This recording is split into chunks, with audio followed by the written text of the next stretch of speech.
नमस्कार मित्रांनो. तर नुकतीच शासनाचा GR वगैरे आलेला आहे आणि येणाऱ्या काही दिवसातच आयोग पण आपली संयुक्त पूर्व परीक्षा जी आहे ती पुढे गेल्याचं जाहीर करेल. तर या मिळालेल्या वेळाचा आपण नक्कीच सदुपयोग करून घेतला पाहिजे. आणि या आपल्या चॅनलवरती आपण इंडियन पॉलिटीचे सराव प्रश्नसंच मालिका हे चालू करत आहोत. हे काय PYQ वगैरे नाही आहेत, कारण आता काय सर्वांना PYQ पाठच झालेले आहेत. हे मी स्वतः जे लक्ष्मीकांत पुस्तक आहे त्यातून स्वतः तयार केलेले आहेत. ते एकदम म्हणजे नाविन्यपूर्ण आहेत. ना कुठला PYQ ना कुठल्या क्लासेसची टेस्ट सिरीज. तर नक्कीच या सराव प्रश्नसंचाचा तुम्ही म्हणजे ट्राय करा सॉल्व करायचा. आपण सोबत सॉल्व करूया, याचा नक्कीच तुम्हाला फायदा होईल.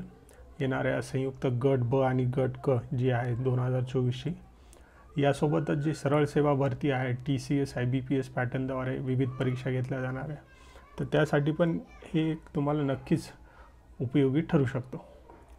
तर असो, जास्त वेळ न दवडता आपण सरळ प्रश्नसंचाकडे जाऊया. त्याच्यापूर्वी तुम्ही काय करा, एक पेज घ्या A4 साईजचं. त्याच्यावरती 3 कॉलम बनवा. पहिला कॉलम प्रश्न क्रमांक, दुसरा कॉलम बरोबर, तिसरा कॉलम चूक. हे झाले 3 कॉलम. आणि त्याच्यानंतर 15 रोज बनवा, आडवे रोज. मग पहिल्या रोमध्ये तुम्ही प्रश्न क्रमांक 1 टाका आणि तुम्ही सॉल्व करा. आणि त्याच्यानंतर जर बरोबर आलं तर बरोबरच्या खाली टिक करा, चुकला तर चुकल्याच्या समोर फुल्ली. दुसरी जे रो आहे त्याच्यामध्ये प्रश्न क्रमांक 2 लिहा आणि मग जे काही बरोबर चूक येईल त्यानुसार तुमचा टिक अथवा फुल्ली मारत चला. आणि सरळ शेवटी तुम्हाला लक्षात येईल की तुमचे किती प्रश्न चुकलेले आहेत किंवा बरोबर आहेत. ठीक आहे, तर पहिल्या प्रश्नांकडे जाऊया. प्रश्न क्रमांक 1, खालील विधाने विचारात घ्या. 1773च्या रेग्युलेटिंग ॲक्टने बंगालचा गव्हर्नर जनरल भारताचा गव्हर्नर जनरल बनला. 1784च्या पिट्स इंडिया ॲक्टने बोर्ड ऑफ कंट्रोलची निर्मिती केली. 1833च्या चार्टर ॲक्टने भारतीयांमध्ये पाश्चिमात्य शिक्षणाच्या प्रसाराची तरतूद केली. 1853च्या चार्टर ॲक्टने भारतीय अथवा केंद्रीय कायदेमंडळाची निर्मिती केली. वरीलपैकी कोणती विधाने योग्य? इथे तुम्ही व्हिडिओ पॉज करू शकता आणि तुम्ही सॉल्व करू शकता. आता आपण बघूया, सॉल्व करूया याला.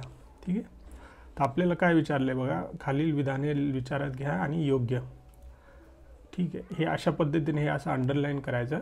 तिथे परीक्षेमध्ये काय बऱ्याच वेळा आपल्याला ज्ञान असतं, माहिती असते, परंतु हे असं ब्लंडर होऊन जातं. आता आपल्याला काय अयोग्य विचारलं आहे का योग्य, तर हे अंडरलाईन करून घ्यायचं. तर इथे आपल्याला योग्य विचारलेलं आहे. तर पहिलं वाक्य काय, 1773च्या रेग्युलेटिंग ॲक्टने बंगालचा गव्हर्नर आहे तो भारताचा गव्हर्नर जनरल झाला. ते वाक्य काय चुकीचं आहे वाक्य. 1773च्या रेग्युलेटिंग ॲक्टने बंगालचा गव्हर्नर जनरल, बंगालचा जो गव्हर्नर होता तो बंगालचाच गव्हर्नर जनरल झाला, भारताचा गव्हर्नर जनरल नाही झाला. तो झाला पुढे जाऊन 1833च्या ॲक्टने. ठीक आहे, 1833च्या ॲक्टने झाला.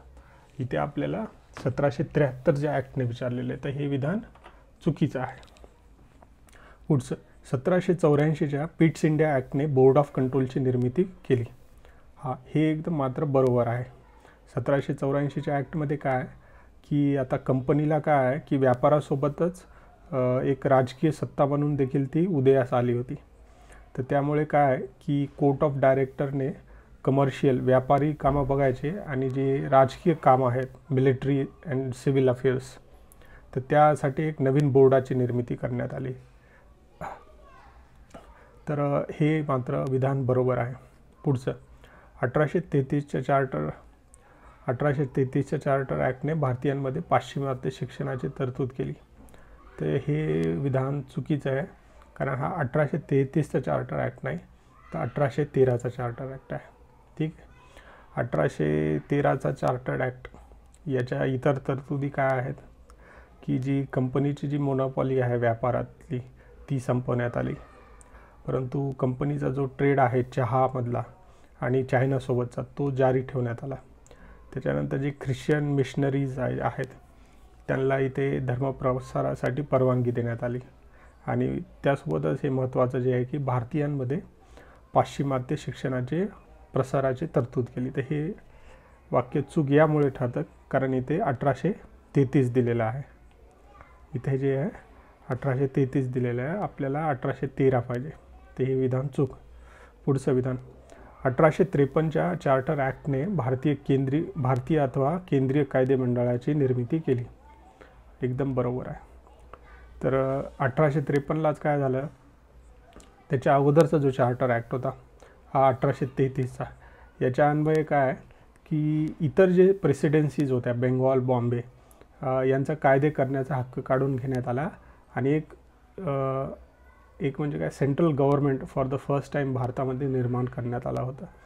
ब्रिटिश ईस्ट इंडिया कंपनीचं जिथे जिथे अधिपत्य आहे तिथे तिथे कायदे करण्याचा हक्क हा फक्त गव्हर्नर जनरल ऑफ इंडिया जो की कलकत्त्याला असायचा तर त्याला देण्यात आला. आणि इतर जे प्रेसिडेन्सीज आहेत त्यांचे हक्क काढून घेण्यात आले. अर्थातच आता एवढं सर्व काम करायचं म्हटलं तर ऑलरेडी जी मुळातच छोटी सदस्य संख्या असलेले जे कार्यकारी मंडळ होतं एक्झिक्युटिव्ह काउन्सिल यांना या गोष्टी शक्य झाल्या नसत्या. म्हणून काय 6 ॲडिशनल मेंबर्स तिथं जोडण्यात आले आणि त्यांना कायदे करण्याचं काम देण्यात आलं की बाबा तुम्ही कायदे करा. आणि त्यालाच पुढे जाऊन सेंट्रल लेजिस्लेटिव्ह काउन्सिल किंवा इंडियन लेजिस्लेटिव्ह काउन्सिल असं संबोधण्यात आलं. तर आपल्याला योग्य विचारलं आहे तर याच्यातलं विधान ब आणि ड हे योग्य आहे.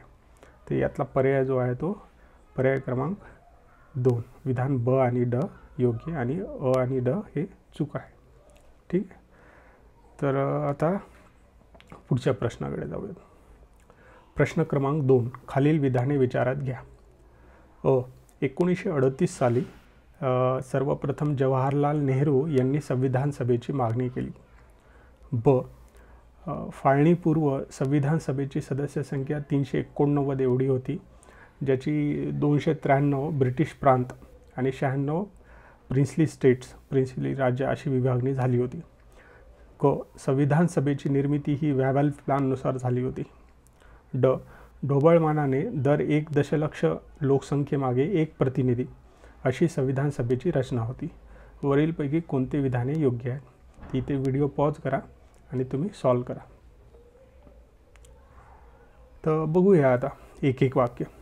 1938 साली सर्वप्रथम जवाहरलाल नेहरू यांनी संविधान सभेची मागणी केली होती. तर मित्रांनो हे वाक्य चूक आहे कारण एक व्यक्ती होते एम.एन. रॉय. ठीक आहे. मला वाटतं 1934 साली सर्वप्रथम एम.एन. रॉय यांनी संविधान सभेची मागणी केली होती, म्हणून हे विधान चूक आहे. जवाहरलाल नेहरू यांनी मागणी केली होती संविधान सभेची 1938 साली, but he was not the first person. ते सर्वप्रथम व्यक्ती नव्हते. त्यांच्या अगोदर एम.एन. रॉय यांनी मागणी केली होती. पुढचं विधान बघूया. फाळणीपूर्व संविधान सभेची सदस्य संख्या 389 एवढी होती. हो बरोबर आहे. ज्यात ब्रिटिश प्रांत आणि प्रिन्सली स्टेट. आता बघा इथे काय आहे की हे उलटा केलेला आहे. ब्रिटिश प्रांत जे आहे ते 293 नाही तर 296 आणि हे प्रिन्सली स्टेट जे आहे ते 93.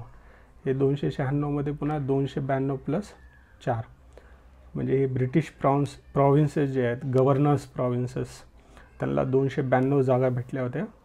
आणि हे जे चीफ कमिशनर प्रॉव्हिन्सेस होते 4 तर त्यांना 4 जागा भेटल्या होत्या. आणि हे प्रिन्सली स्टेट जे आहे त्यांना 93. आणि हे असे दोघांची बेरीज बरोबर आहे 389, परंतु हे जे आकडे आहेत हे मिक्स केलेले आहेत, तर त्यामुळे हे विधान चुकीचं ठरतं. पुढचं संविधान सभेची निर्मिती ही वॅव्हल प्लॅननुसार झाली होती. चूक. वॅव्हल प्लॅन नाही, कॅबिनेट मोशननुसार झाली होती. पुढचं विधान ढोबळमानाने दर 1 दशलक्ष म्हणजे 10 लाख लोकसंख्येमागे 1 प्रतिनिधी अशी संविधान सभेची रचना होती. हां, तर हे विधान जे आहे हे विधान बरोबर आहे. हे पाठ करून ठेवा. तर मग आपल्याला प्रश्न काय विचारला, कोणते विधान योग्य आहे? तर फक्त ड. तर याचा आन्सर निघतं पर्याय क्रमांक 4 ड. पुढील प्रश्न क्रमांक 3 खालील विधाने विचारात घ्या. एकल नागरिकत्व हे तत्व आपण ब्रिटिश संविधानापासून प्रेरित होऊन स्वीकारले आहे. ब. राष्ट्रपतीवरील महाभियोग ही तरतूद आपण अमेरिकन संविधानापासून प्रेरित होऊन स्वीकारली आहे. क. राज्य धोरणाची मार्गदर्शक तत्वे ही तरतूद आपण आयरिश संविधानापासून प्रेरित होऊन स्वीकारली आहे. ड. प्रबळ राज्य असलेली संघराज्य व्यवस्था हे तत्व आपण कॅनेडियन संविधानापासून प्रेरित होऊन स्वीकारले आहे. वरीलपैकी कोणती विधाने योग्य आहेत? इथे व्हिडिओ पॉज करा आणि सॉल्व करा. तर बघूया आता आपण एक एक स्टेटमेंट. स्टेटमेंट अ काय आहे की एकल नागरिकत्व हे तत्व आपण ब्रिटिश संविधानापासून प्रेरित होऊन स्वीकारलेले आहे. हो, बरोबर आहे. हे जे विधान जे आहे ते बरोबर आहे. आपल्याकडे काय आहे की प्रॉपर जी आपली पॉलिटी आहे, व्यवस्था, राज्य व्यवस्था ही ना युनिटरी आहे ना क्लासिकल फेडरल, ज्याला संघराज्यवादी म्हणतात, असं नाही. It is in between. At times it is unitary, at times it is federal, म्हणून त्याला वेगवेगळे नावं पण बोलल्या जातात. सगळ्यात योग्य त्याचं काही की काय क्वासी फेडरल किंवा सुई जेनरिस. तर अशा पद्धतीने वेगवेगळे त्याच्यावरती पण प्रश्न येतो की कुठल्या तत्त्वज्ञानाने भारतीय संघ राज्यव्यवस्थेला काय म्हटलेलं आहे. तर जे सुई जेनरिस जे आहे ना ते सर्वात योग्य आहे की आपली संघ राज्यव्यवस्था ही आपल्या प्रकारचीच एक दुर्मिळ आणि एकमेव अशी आहे. ठीक आहे. तर संघराज्यामध्ये व्यवस्थेमध्ये तसं पाहायला गेलं तर 2 नागरिकत्व असले पाहिजे. एक संघाचं आणि ज्या राज्यामध्ये तुम्ही राहता तिथलं. परंतु आपल्याकडे तसं नाही. एवढं मोठं राष्ट्र आहे, पुन्हा भौगोलिकदृष्ट्या राष्ट्र मोठं आहे, तरी पण आपण काय सिंगल सिटिझनशिप घेतलेली आहे. तर जे काही असो हे विधान जे आहे ते योग्य आहे. पुढचं विधान बघूया. राष्ट्रपतीवरील महाभियोग ही तरतूद आपण अमेरिकन संविधानापासून प्रेरित होऊन घेतलेली आहे. तर मित्रांनो हे पण विधान बरोबर आहे. भारतीय राष्ट्रपती आणि अमेरिकन राष्ट्रपती जरी वेगवेगळे असेल पण त्यांच्यावरती महाभियोगाची जी तरतूद आहे ना ती सेमच आहे. आपला राष्ट्रपती हा नामधारी प्रमुख आहे. He is the head of the state but he is not the head of the government. तिकडे कसं आहे की तो नामधारी वगैरे नाही, तो ॲक्च्युअल प्रमुख आहे अमेरिकेमध्ये. तो हेड ऑफ द स्टेट पण आहे आणि हेड ऑफ द गव्हर्नमेंट पण आहे. आता जे आगामी काही काळात ट्रम्प राष्ट्रपती बनतील तर ते डी फॅक्टो अँड दे ज्युअर हे असे 2 शब्दप्रयोग आहेत, ते पण लक्षात ठेवा. तर दोन्ही प्रकारे ते राष्ट्रपती आहेत. आपल्या इकडं दे ज्युअर म्हणजे कायदेशीरदृष्ट्या हेड ऑफ द प्रमुख आहेत, पण डी फॅक्टो नाही. डी फॅक्टो कोण आहे आपल्या इकडं? Prime minister. तर हे जे आहे पण महाभियोग ती प्रक्रिया सेमच आहे. बघा हे महाभियोग आहे, इथे शब्द हा महाभियोग आहे, नो कॉन्फिडन्स मोशन नाही आहे. ठीक आहे. नाहीतर तुम्ही म्हणताल मग तिकडे अमेरिकेमध्ये काय नो कॉन्फिडन्स का टाकतात का, कसं करतात? तर हे महाभियोग आहे. महाभियोग आणि नो कॉन्फिडन्स याच्यात फरक आहे. पुढचं वाक्य. राज्य धोरणाची मार्गदर्शक तत्वे ही जी तरतूद आहे ती आपण आयरिश संविधानापासून प्रेरित होऊन घेतलेली आहे. अगदी बरोबर. आणि आयरिश कॉन्स्टिट्यूशन जे आहे त्यांनी स्पॅनिश कॉन्स्टिट्यूशन यांच्यापासून प्रेरित होऊन ते तरतुदी स्वीकारल्या आहेत. ते हे पण विधान योग्य आहे. पुढचं. प्रबळ राज्य असलेली संघराज्य व्यवस्था हे तत्व आपण कॅनेडियन संविधानापासून प्रेरित होऊन स्वीकारलेली. आपली जी संघराज्य व्यवस्था ही बऱ्यापैकी कॅनेडियन संविधानासारखीच आहे, आपली जी फेडरल स्ट्रक्चर आहे. हवेवर इथे शब्द जो वापरलेला आहे ना प्रबळ राज्य, ते प्रबळ राज्य नाही, हे प्रबळ केंद्र असा असला पाहिजे होता. तर त्याच्यामुळे हे विधान चुकीचं ठरतं आहे. आपलं जे आहे संघराज्य व्यवस्था त्यामध्ये राज्य प्रबळ नाही आहेत, केंद्र प्रबळ आहे. तर त्यामुळे हे विधान चुकीचं. तर मग कुठली विधाने योग्य ठरतात? विधान अ, ब, क आणि तो पर्याय आहे पर्याय क्रमांक 3. ठीक आहे. पुढील प्रश्न क्रमांक 4. खालील विधाने विचारात घ्या. अ. ब्रिटिश संविधान हे सरनामा असलेले जगातील सर्वप्रथम संविधान होय. ब. नाना पालखीवाला यांनी सरनाम्यास संविधानाचे ओळखपत्र असे संबोधले. क. आतापर्यंत केवळ 3 वेळेस सरनाम्यामध्ये दुरुस्ती झालेली आहे. ड. सरनामा हा पूर्ण घटना कायदेशीरदृष्ट्या पारित झाल्यावर सरळ शेवटी पारित करण्यात आला. वरीलपैकी कोणती विधाने योग्य आहेत? व्हिडिओ पॉज करा आणि अटेम्प्ट करा. तर बघूया आता एक एक विधान. ब्रिटिश संविधान हे सरनामा असलेले जगातील सर्वप्रथम संविधान होय. मुळात ब्रिटिश घटना ही लिखित स्वरूपातीलच नाही आहे. हां, आणि हे जे आहे तर ते तुमचं अमेरिकन आहे ना, अमेरिकन संविधान जे आहे तर त्याच्यामध्ये सगळ्यात पहिले जे आहे हे सरनामा आढळला. All men are born equal अशी त्याची सुरुवात होते. आणि तिथून मग इतर राष्ट्रांनी प्रेरित होऊन आपापल्या संविधानाच्या समोर ते एक प्रकारचा सरनामा म्हणजे ते एक प्रकारचं ते मोठमोठे जे वैशिष्ट्य आहेत संविधानाचे ते दर्शवणारा एक टेक्स्ट, त्याला सरनामा असं म्हणतात. तेही विधान चुकीचं आहे. नाना पालखीवाला यांनी सरनाम्यास संविधानाचे ओळखपत्र असे संबोधले आहे. हां, हे विधान बरोबर आहे, याला पाठ करून घ्या. तिसरा, आतापर्यंत केवळ 3 वेळेस सरनाम्यामध्ये दुरुस्त झालेली आहे. हे चुकीचं आहे. आतापर्यंत फक्त एका वेळेसच संविधानामध्ये सरनाम्यामध्ये दुरुस्ती झालेली आहे. 42वी घटना दुरुस्ती कॉन्स्टिट्यूशनल अमेंडमेंट ॲक्ट 1976. परंतु 3 शब्द त्याच्यात ॲड करण्यात आले. सेक्युलर,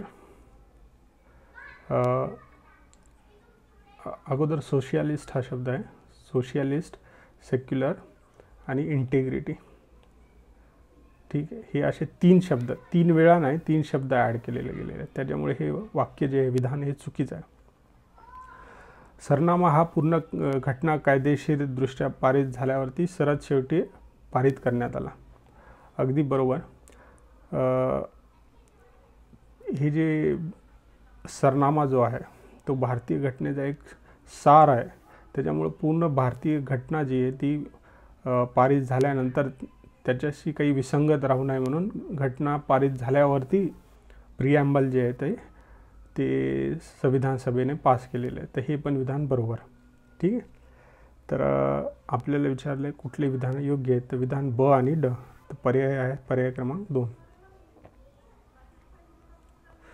प्रश्न क्रमांक 5, खालील विधाने विचारात घ्या. कलम 2 अन्वये अगोदरच अस्तित्वात असलेल्या राज्यात फेरबदलाचे अधिकार केंद्र सरकारला आहेत. कलम 3 अन्वये पूर्णतः नवीन राज्य उभारण्याचे अधिकार केंद्र सरकारला आहेत. कलम 2 आणि 3 अन्वये केलेल्या दुरुस्त्या ह्या कलम 368 अंतर्गत संविधान दुरुस्ती मांडली जाणार. ड. 26 जानेवारी 1950 रोजी संविधानात राज्यांची 4 प्रकारे विभागणी करण्यात आली होती. व्हिडिओ पॉज करा आणि अटेम्प्ट करा. तर बघूया पहिलं विधान. कलम 2 अन्वये तर इथे काय झालेलं आहे बघा मित्रांनो, कलम 2 आणि 3 आहे ना यांचे जे तरतुदी आहेत ते खालीवरी केलेले आहेत. तर हे दोन्ही विधान जे आहेत ना, विधान अ आणि ब चुकीचे आहेत. कलम 2 अन्वये काय की नवीन राज्य जे की अस्तित्वात नाही आहे ते उभारण्याचे अधिकार केंद्र सरकारला आहे. आणि कलम 3 जे आहे ना ते ऑलरेडी जे राज्य आहेत त्याच्यात फेरफार करण्याचे अधिकार आहेत. तर हे असं खालीवरी झालेलं आहे. तर त्याच्यामुळे हे दोन्ही विधान जे आहेत ते चुकीचे आहेत. ठीक आहे. हे जे कलम 3 अन्वये फेरफार करण्याचं, जसं की तुमचं तेलंगणा किंवा 26 जानेवारी 1950 पासून कंटिन्युअस म्हणजे 2014मध्ये तेलंगणा झालं आणि आपण तेव्हापासून बघितलेलं आहे की राज्यांची सांस्कृतिकदृष्ट्या भाषिकदृष्ट्या एखादा विभाग मागासलेला आहे का, जसं की तेलंगणा. तर हे असे फेरफार झालेले आहेत, खूप राज्य बदललेले आहेत. ठीक आहे.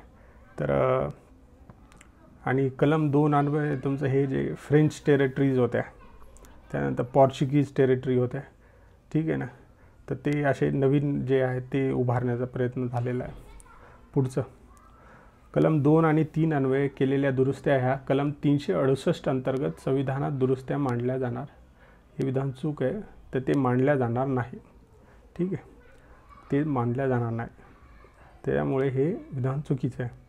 आणि 26 जानेवारी 1950 रोजी संविधानात राज्यांची 4 प्रकारे विभागणी करण्यात आली होती. हे पण बरोबर आहे. स्टेट्स इन पार्ट ए है ना, part A, part B, part C, part D. Part एमध्ये तर काय तुमचे गव्हर्नर्स प्रॉव्हिन्सेस होते. पार्ट बीमध्ये असे प्रिन्सली स्टेट होते की ज्यांना तुमचं हे आहे, काय आहे, लेजिस्लेचर, विधिमंडळ आहे, मोठे प्रिन्सली स्टेट. आणि पार्ट सी मध्ये काय होतं, तुमचं चीफ कमिशनर प्रॉव्हिन्सेस होते आणि छोटे छोटे प्रिन्सली स्टेट होते. आणि पार्ट डी मध्ये काय होतं, तुमचं आयसोलेटेड स्टेट अंदमान निकोबार होतं.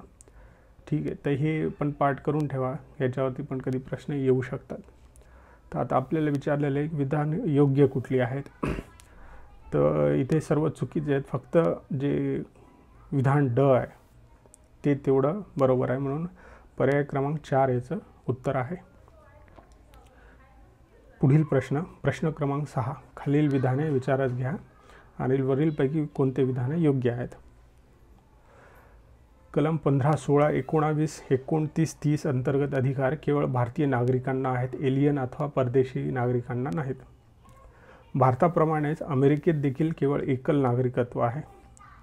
कलम 6 मध्ये पाकिस्तानातून भारतामध्ये 19 जुलै 1948 पूर्वी स्थलांतर केलेल्या लोकांबद्दल नागरिकत्वाची तरतूद आहे.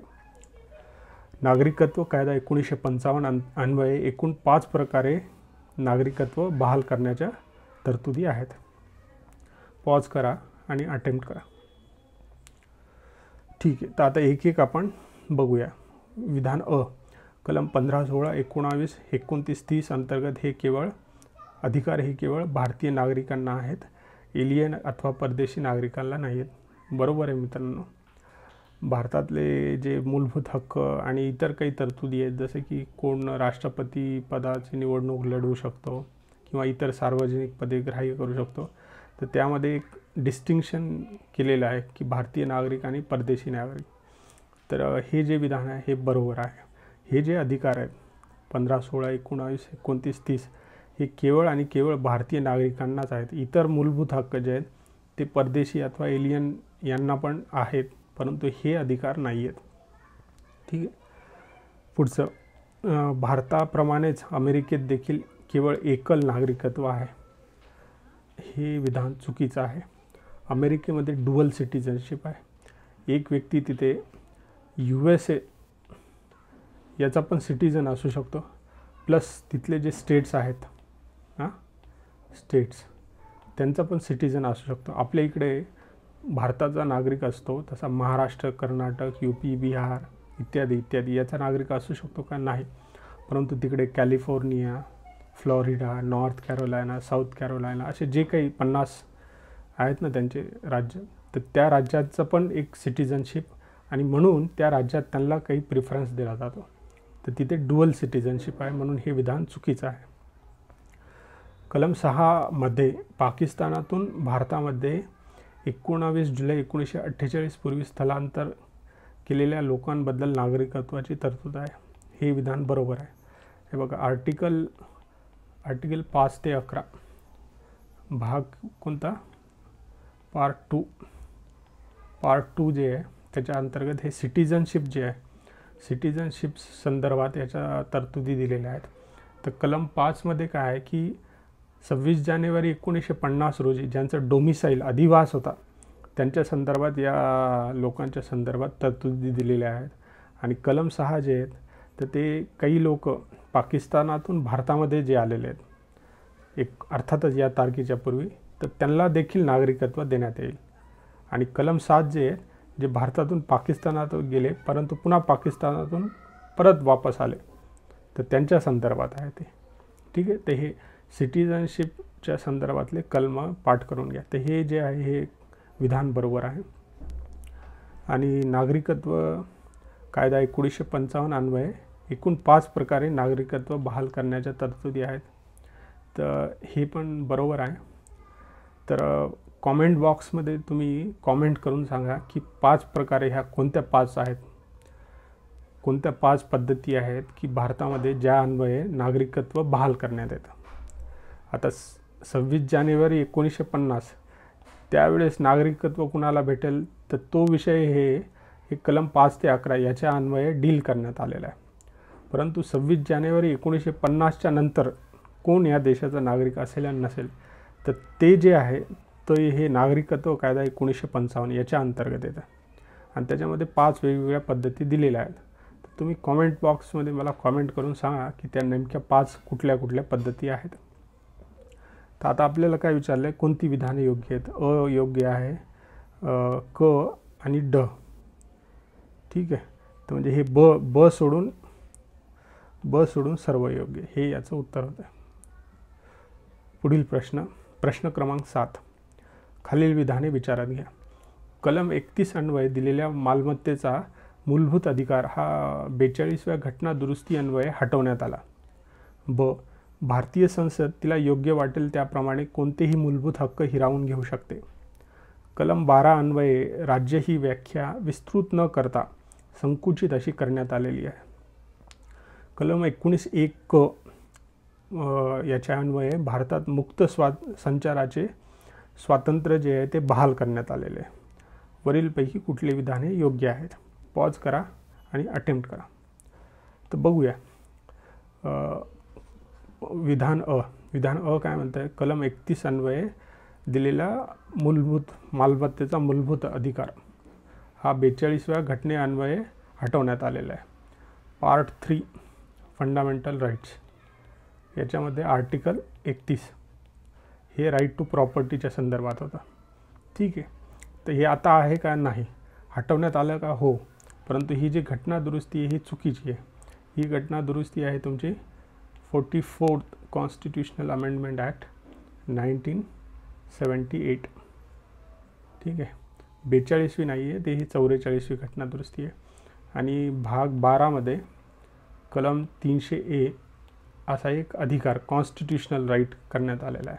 So now it is no more a fundamental right, it is a constitutional right. त्याच्यामुळे हे जे वाक्य हे वाक्य चुकीचं आहे. पुढील, भारतीय संसद तिला योग्य वाटेल त्याप्रमाणे कोणतेही मूलभूत हक्क हिरावून घेऊ शकते. अत्यंत चुकीचं स्टेटमेंट. एखादा मूलभूत हक्क बेसिक स्ट्रक्चरचा जर ढाचा असेल, है ना, बेसिक स्ट्रक्चरचा जर पार्ट असेल एखादा मूलभूत हक्क, तर तो मूलभूत हक्क संसद घेऊ शकत नाही. आपल्याला माहीत आहे केशवानंद भारती केस झालेली 1973. त्याच्यात त्यांनी सांगितलेलं आहे की as far as that fundamental right doesn't form a part of basic structure you can abrogate it, repeal. ठीक आहे. But if it forms the part of basic structure, जसे की भरपूर आहेत ना फंडामेंटल राईटचे, आर्टिकल 14, आर्टिकल 21, आर्टिकल 19, हे सगळे बेसिक स्ट्रक्चरचे भाग आहेत. तर मग हे संसद कसं हिरावून घेऊ शकेल. त्यामुळे हे चुकीचं आहे. पुढचं, कलम 12 अन्वये राज्य ही व्याख्या जी आहे ती विस्तृत न करता संकुचित अशी केलेली आहे. हे विधान चुकीचं आहे. व्याख्या जी आहे ही विस्तृत केलेली आहे, फार विस्तृत. म्हणजे आपल्याला राज्य म्हणजे काय, सहसा काय वाटतं की गव्हर्नमेंट ऑफ इंडिया, पण तसं त्यांनी ठेवलं नाही. त्यांनी काय सांगितलं की legislature and executive of the union government, state government, त्याच्यानंतर ज्या काही लोकल बॉडीज आहेत त्या, परत इतर काही स्टॅच्युटरी ऑर्गनायझेशन्स आहेत ते पण करण्यात आले आहेत. इवन एखादी प्रायव्हेट संस्था who is working on behalf of this legislature executive of either union government or state government, तर ती देखील राज्य या व्याख्यामध्ये येते. तर व्याख्या एकदम विस्तृत करण्यात आलेली, त्यामुळे हे विधान चुकीचं आहे. कलम 19(1) नुसार भारतात मुक्त संचाराचे स्वातंत्र्य बहाल करण्यात आलेले आहे. हे चुकीचं आहे. इथं तुम्हाला काय राईट टू असोसिएशन जे आहे, असोसिएशन संस्था, तुमचे काही ऑर्गनायझेशन वगैरे, पॉलिटिकल पार्टी वगैरे, हे कोऑपरेटिव्ह संस्था, हे स्थापन करण्याचं जे आहे ते 19(1) नुसार देण्यात आलेलं आहे.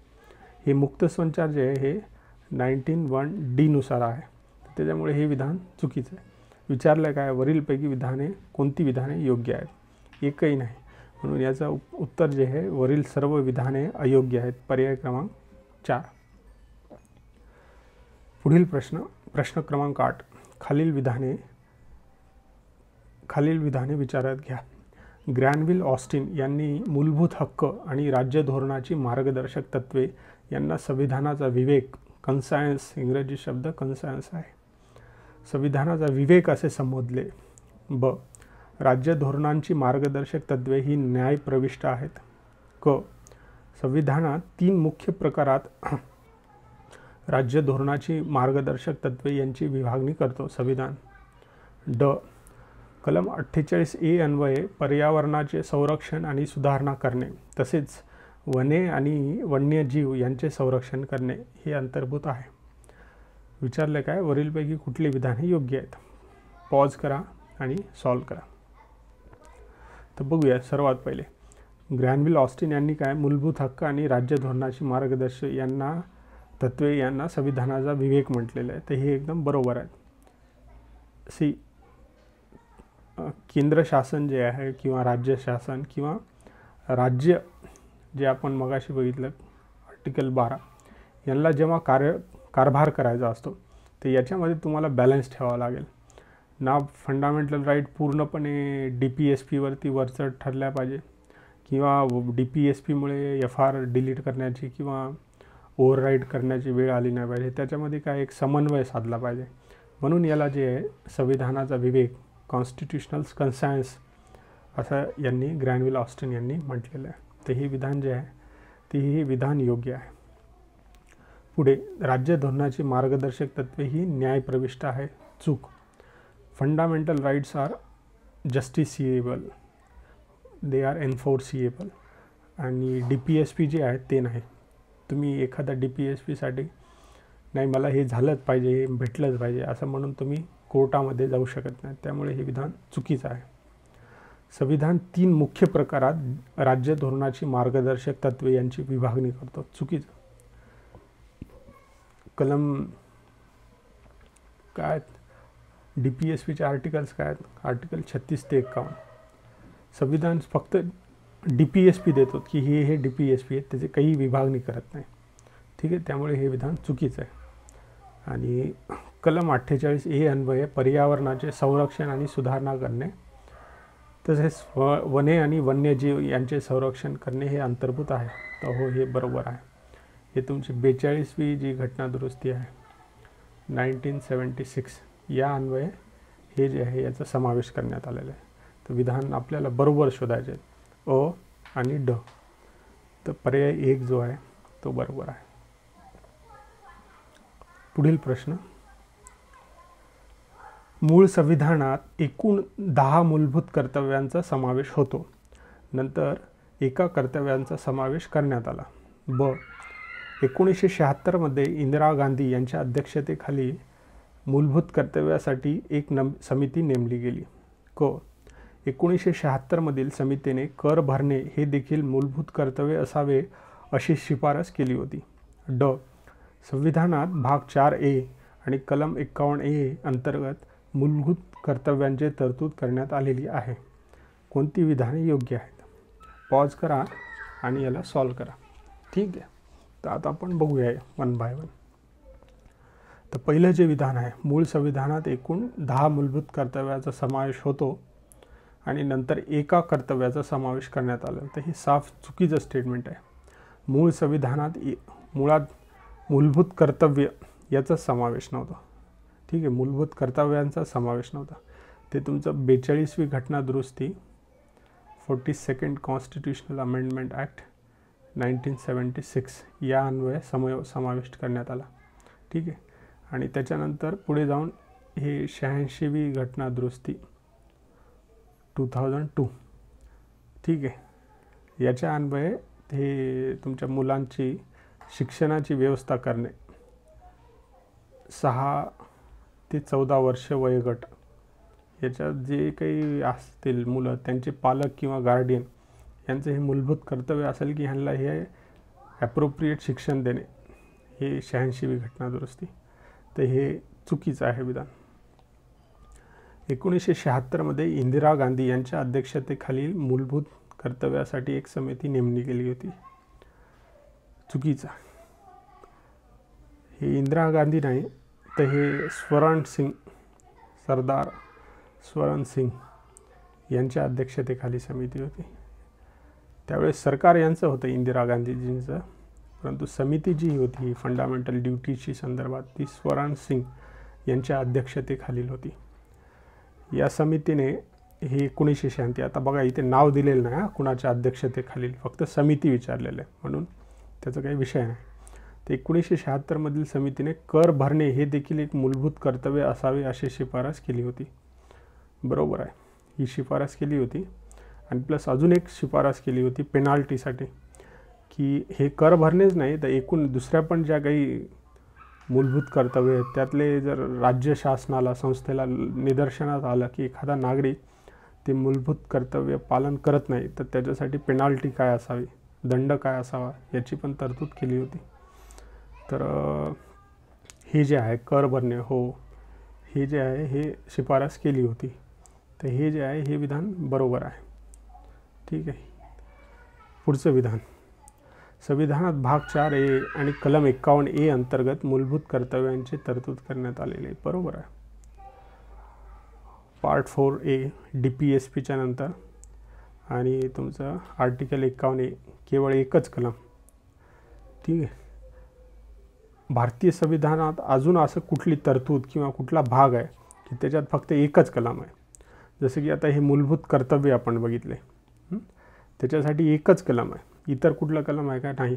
तर कॉमेंट बॉक्समध्ये मला कॉमेंट करून सांगा की अशी अजून कुठली तरतूद आहे की ज्याच्यासाठी केवळ एकच आर्टिकल, एकच कलम आहे.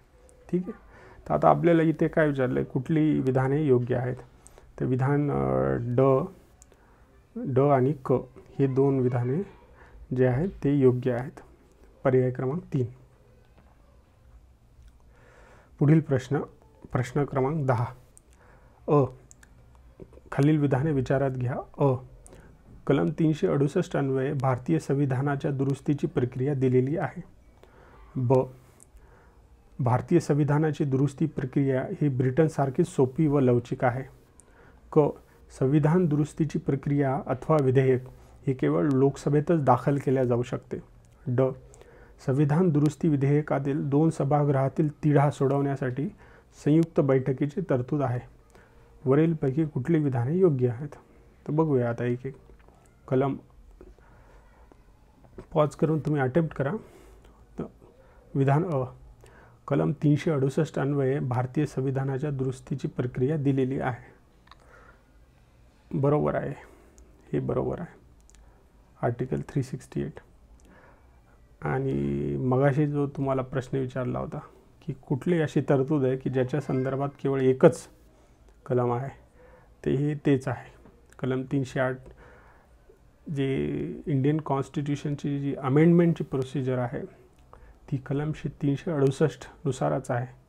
ना 367 ना 369, फक्त 368च. आता मला सांगा की हे कुठल्या भागामध्ये आहे. भाग 1, 2 आपण आहे ना. तर हे अमेंडमेंटची प्रोसिजर कॉमेंट बॉक्समध्ये सांगा तुम्ही की कुठल्या भागामध्ये आहे. पुढचं विधान बघूया. भारतीय संविधानाची दुरुस्ती प्रक्रिया ही ब्रिटनसारखीच सोपी व लवचिक आहे. सोपी व लवचिक अत्यंत चुकीचं. आपलं जे संविधान आहे ते संमिश्र पद्धतीचं आहे. त्यातील काही तरतुदी ज्या आहेत त्या एखादा साधा कायदा आपण जो पास करतो साध्या बहुमतानुसार, अगदी तशीच ती दुरुस्ती प्रक्रिया होऊ शकतो. परंतु इतर ठिकाणी काही तरतुदी अशा आहेत की ज्यांची म्हणजे अमेंडमेंट करायची असेल, दुरुस्ती करायची असेल तर आपल्याला ते विशेष बहुमत, स्पेशल मेजॉरिटी लागते.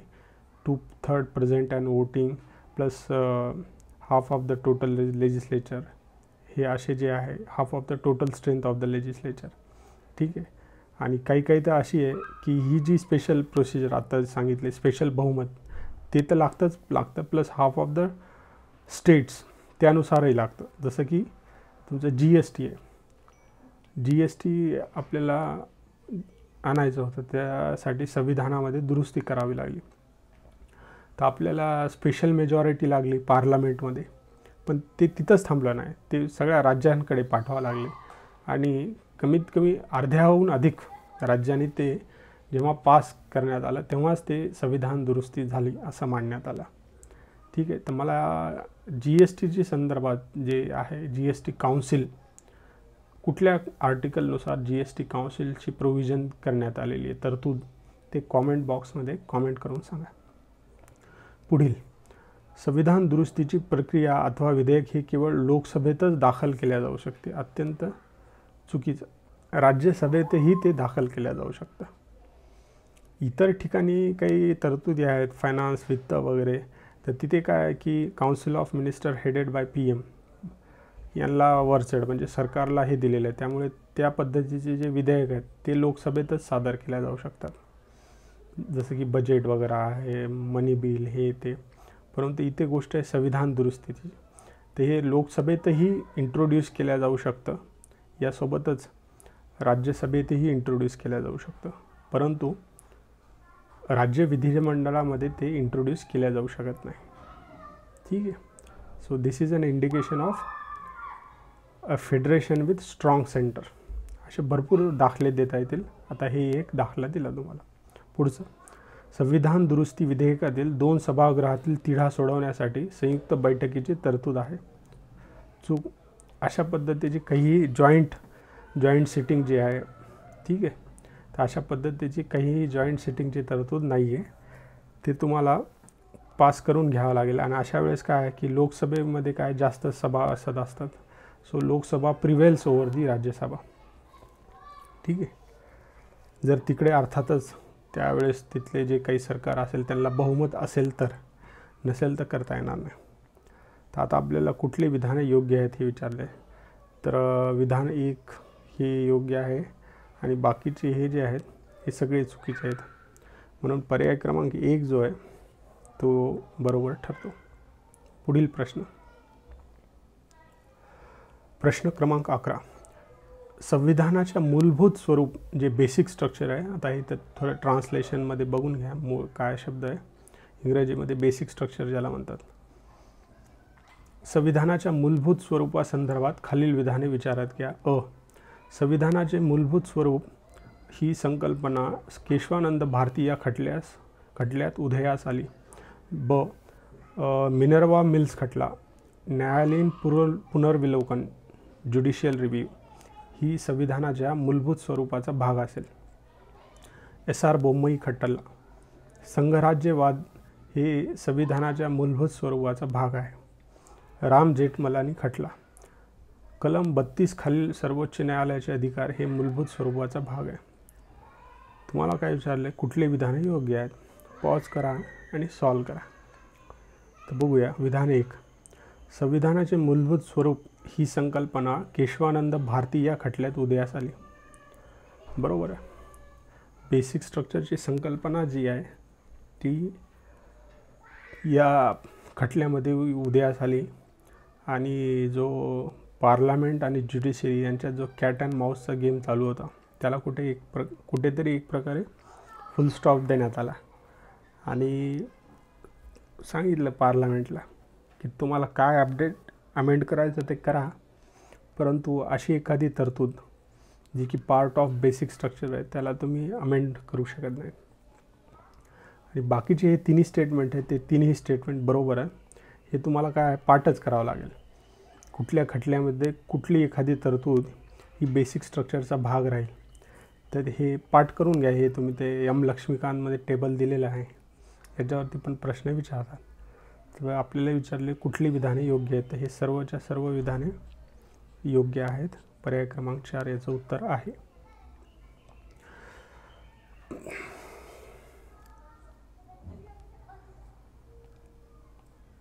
प्रश्न क्रमांक 12, खालील विधाने विचारात घ्या. अनुसूची 1 पगार भत्ते इत्यादी. अनुसूची 4 राज्यसभेमधील राज्यातील जागा वाटप. अनुसूची 9 पंचायत संबंधी तरतुदी. अनुसूची 10 पक्षांतर बंदी संबंधी तरतुदी. कुठले विधाने योग्य आहेत? म्हणजे एक प्रकारे जोड्या विचारलेल्या आहेत. पॉज करा आणि अटेम्प्ट करा. तर बघूया. अनुसूची 1 मध्ये पगार भत्ते इत्यादी दिलेले आहेत का? तर याच्यामध्ये ते जे ट्रिक आहे tears of old PM, TEARS, tears of old PM, हे तुमचे शेड्यूल 1 अनुसूची 1 आणि हे म्युन्सिपॅलिटी, हे T फॉर टेरिटरी आणि M फॉर म्युन्सिपॅलिटी हे अनुसूची 12. ते अनुसूची 1 मध्ये काय ते भौगोलिक क्षेत्र जे आहे संघराज्य आणि राज्य केंद्रशासित प्रदेश याचं जे आहे ना भौगोलिक क्षेत्र टेरिटरी त्याच्या संदर्भात आहे. पगार आणि भत्ते जे आहे ना ते अनुसूची 2 मध्ये इमॉल्युमेंट्स आणि अलाउन्सेस आणि इत्यादी जे अजून काही प्रोव्हिजन्स आहेत ते ह्याच्यातमध्ये येतं, 2मध्ये येतं. त्याच्यामुळे हे चुकीचं. अनुसूची 4 हे बरोबर आहे. हे राज्यसभामध्ये राज्याला किती जागा भेटतील, जसं की महाराष्ट्र राज्याला राज्यसभेत किती 19 जागा आहेत. तर हे जे जागा वाटप आहे तर ते शेड्यूल 4मध्ये दिलेलं आहे, तर ते बरोबर आहे. अनुसूची 9 पंचायत संबंधित तरतुदी, हे जे आहे हे 12, 11, 10, 9, ते अनुसूची 9 जे आहे हे चुकीचं आहे. पंचायत संबंधीच्या तरतुदी ह्या 11मध्ये दिलेल्या आहेत. आणि 9मध्ये काय दिलेलं आहेत की लँड रिफॉर्मच्या रिलेटेड काही कायदे आहेत, तर त्यांना ज्युडिशियल रिव्ह्यूपासून वाचवायचं होतं. जमीनदारी इत्यादी, कुळ कायदा, भूसुधारणा. कुणी असं म्हणून आहे की आमच्या मूलभूत हक्कांचं हनन होत आहे, म्हणून काय केलं आहे की एक नवीन शेड्यूल बनवला. पहिलाच शेड्यूल होता आणि मला वाटतं पहिलीच ही कॉन्स्टिट्यूशनल अमेंडमेंट ॲक्ट होती 1951, ज्याच्या अन्वये हे शेड्यूल जे आहे ते इन्सर्ट करण्यात आलं आणि त्याच्यामध्ये हे कायदे टाकण्यात आले. तर ते बेसिकली लँड रिफॉर्म्सशी संबंधित कायदे होते मेजॉरिटी. तर त्याच्यामुळे हे जे आहे ही जोडी देखील चुकीची ठरती. ही बरोबर आहे. अनुसूची 10 पक्षांतर बंदी कायदा, हे तुमचं 10 आहे. डिफेक्शन, ठीक आहे. ते काय 1/3 काय 2/3 काय, ठीक आहे ना. तर अगोदर 1/3च्या संदर्भात होतं की एकटा जर गेला एखादा व्यक्ती एखाद्या पक्षाच्या तिकिटावर निवडून आला आणि त्याच्यानंतर जो तो एकटा फुटून गेला तर तो तर बाद ठरला. परंतु पूर्वी असं होतं की 1/3 लोक एखाद्या पक्षामधून फुटून निघाले, ठीक आहे, तर ते ग्राह्य धरल्या जाणार. परंतु त्याच्यानंतर ती 93वी घटना दुरुस्ती झाली बघा 2005 मला वाटतं. तर ते 1/3च्या ऐवजी 2/3 सांगितलं. जर 2/3 लोक असतील, जसं शिवसेना फुटली, राष्ट्रवादी फुटली, तर त्यांना का बंदी घातली नाही पक्षांतर बंदी कायद्यान्वये? कारण ते जे फुटून गेलेले लोक होते एकूण आमदाराच्या संख्येच्या 2/3 एवढे होते, म्हणून ते मान्य करण्यात आलेले आहे किंवा जे काही केस चाललेले आहेत असो. तर हे जे आहे हे पण बरोबर आहे.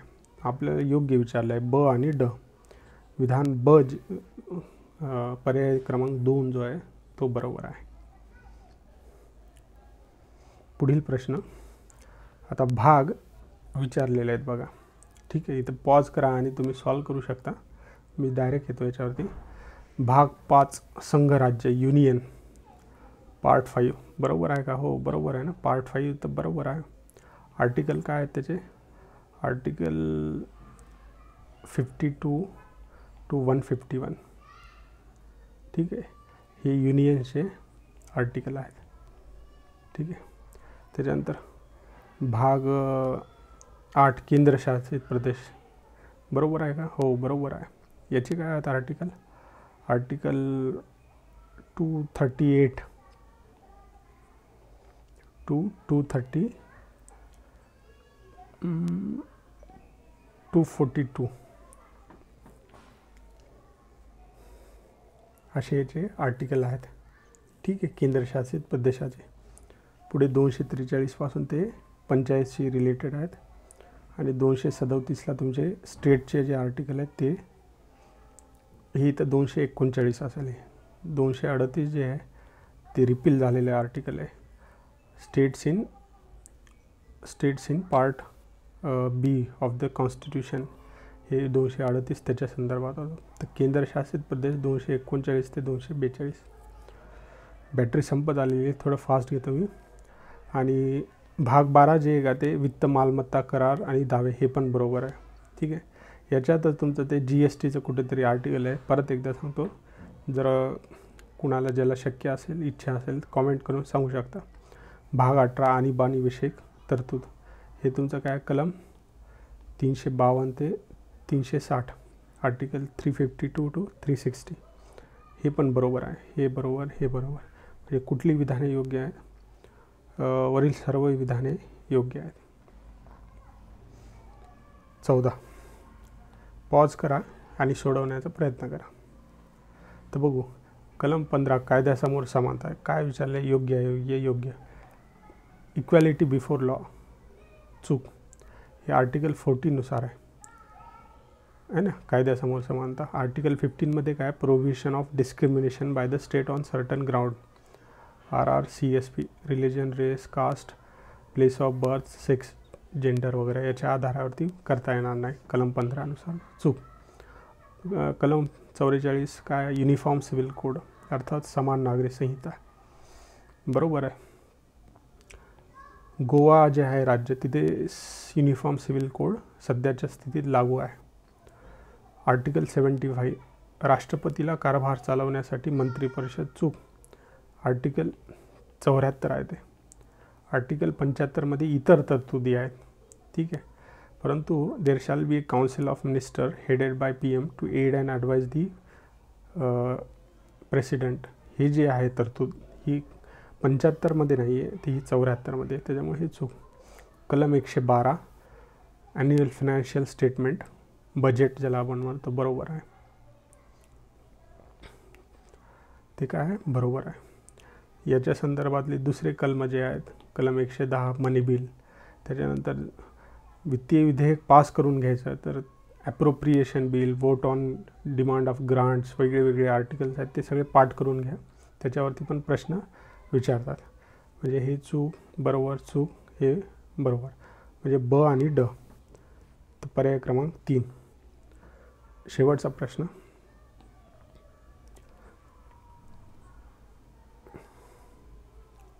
तर पॉज करून तुम्ही सॉल्व केलंच असेल. मी डायरेक्ट विधानावरच येतो. कुठले विधान योग्य आहे? भारतीय राज्यघटनेत सद्यस्थितीत एकूण 22 भाग आणि 8 अनुसूची आहेत. चूक.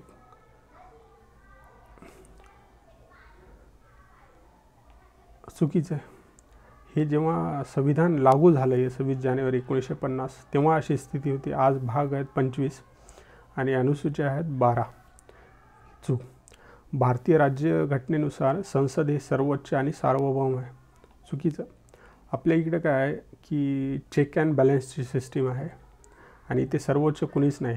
लेजिस्लेचर, एक्झिक्युटिव्ह, ज्युडिशरी जे ते आपापल्या स्पिअरमध्ये असतील, परंतु संसदेने एखादा कायदा पास केला तर न्यायालय त्याला ज्युडिशियल रिव्ह्यू अन्वये अनकॉन्स्टिट्युशनल करून तो कायदा हाणून पाडू शकते.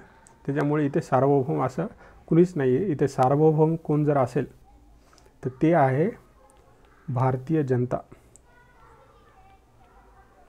सरनाम्याची सुरुवात कशापासून होते? We the people of India. तर ते जे वी द पीपल आहे ना, ते सार्वभौम आहेत, बाकी ते सार्वभौम कोणी नाही.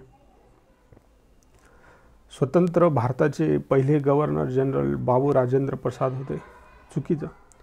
ते जे लॉर्ड लुई माउंटबॅटन होते तेच होते, राजेंद्र प्रसाद नव्हते. चुकीचं. सद्यस्थितीत भारतात केवळ 5 राज्यात विधान परिषदा अस्तित्वात आहेत. चुकीचं. 5 नाही, एकूण 6 राज्यामध्ये विधान परिषदा अस्तित्वात आहेत.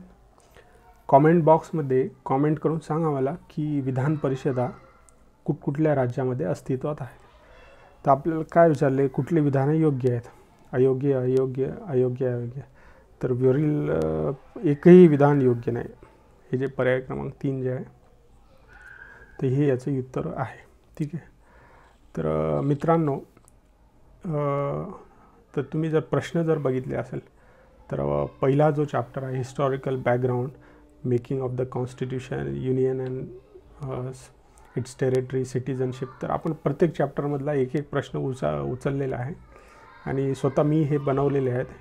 These are not part of the PYQ or any test series of any classes. आणि दर्जा हा मी चांगला ठेवण्याचा प्रयत्न केलेला आहे. काही गोष्टी एकदम सोप्या, काही किचकट, काही पाठांतराच्या. तर तुम्हाला हे जर आवडलं असेल आणि तुम्ही चॅनलला नवीन असाल तर व्हिडिओला लाईक करा, आपल्या चॅनलला सबस्क्राईब करा.